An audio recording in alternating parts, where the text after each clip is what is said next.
নমস্কার সবাইকে, আমি মেনকা। আমার চ্যানেল হাতাখন্তি কড়াইতে আপনাদের সবাইকে স্বাগত।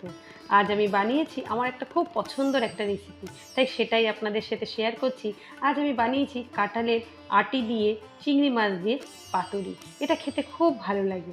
আর দেখতে দেখতে যদি এই ভিডিওটা ভালো লেগে যায়, প্লিজ আমার চ্যানেলটা সাবস্ক্রাইব করে দেওয়ার একটা অনুরোধ রইল। চলুন কী করে বানিয়েছি সেটাই দেখি।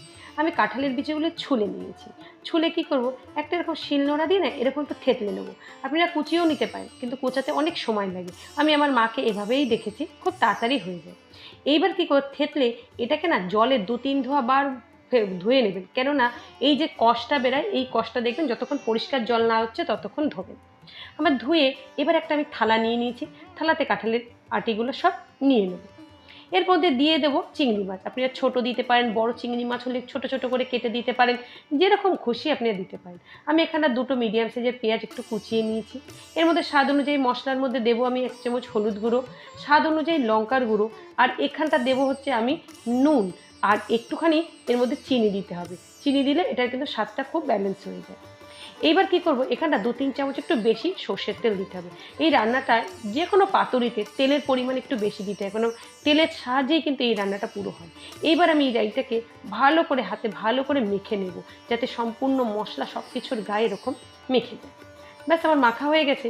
এবার আমি ভালো করে দেখে একটা পাতা নিয়ে নেব, যাতে কোনো ফুটো টুটো কিছু না থাকে। সেই পাতায় দিয়ে দেবো 1 চামচ মতন সর্ষের তেল। সর্ষের তেল দিয়েও আমি পাতাটাকে একটুখানি ভালো করে মাখিয়ে নিলাম।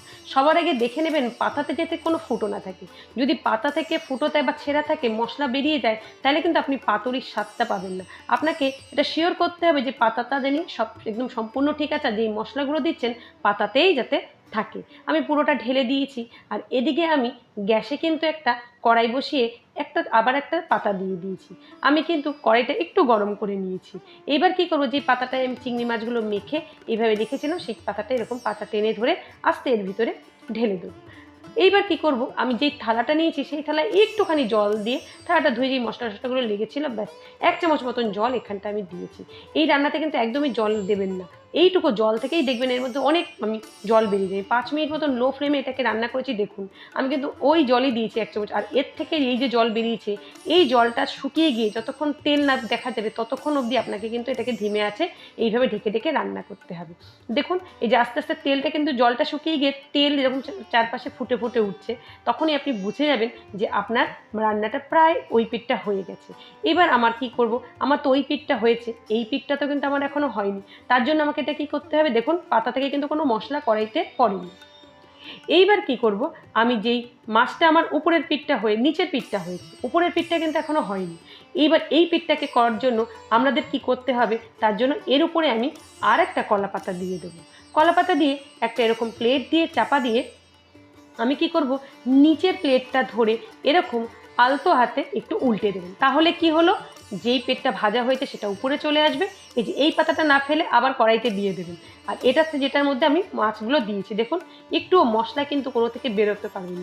যদি এই মশলাটা আপনার পাতাতেই থেকে যায় তাহলে কিন্তু পাতার স্বাদ খুবই ভালো হবে। আর তেল মশলা যদি বেরিয়ে যায় তাহলে কিন্তু পাতার স্বাদটা এতটা ভালো হবে না।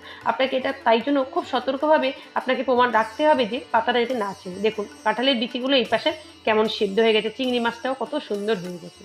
এইবার আমি একই পদ্ধতিতে যেরকম আগের বার এরকম কড়াইতে দিয়ে দিয়েছিলাম, ঠিক এবার কড়াইতে দিয়ে দেবো। এই পর্যায়ে কী করবেন, একদম সিমে দিয়ে আপনারা কিন্তু যদি মনে হয় যে আপনার একটু তেলের প্রয়োজন বা কিছু চারপাশ থেকে একটু তেল দিয়ে দিতে পারেন, কিন্তু আমার আর তেলের প্রয়োজন হবে না। এইবার সিমে আছে আমি কিছুক্ষণ এটাকে এই 5-6 মিনিট মতন আবার ঢেকে একটুখানি রান্না করে নিয়েছি। এটা দেখুন চারপাশ থেকে এরকম তেল ফুটতে শুরু করে দেয়, তখন আপনি বুঝে যাবেন যে আপনার ওই পিঠটাও কিন্তু একদম হয়ে গেছে। কাঁঠালের আটিগুলো দেখুন এই পেটে তো সেদ্ধও হয়ে গেছে, ওগুলোও কিন্তু একদমই সেদ্ধ হয়ে গেছে। আমার এটা পুরোপুরি রান্না হয়ে গেছে। এই দেখুন কড়াইটাও একদম পরিষ্কার, যাতে কোনো মশলা বেরোয়নি। আমার রান্না কমপ্লিট হয়েছে। ভিডিওটা দেখতে দেখতে যদি ভালো লেগে যায় আমার চ্যানেলটাকে লাইক শেয়ার সাবস্ক্রাইব করে দেবেন। সবাই ভালো থাকবেন, সুস্থ থাকবেন, হাতাখুন্তি কড়াইয়ের সাথে থাকবেন।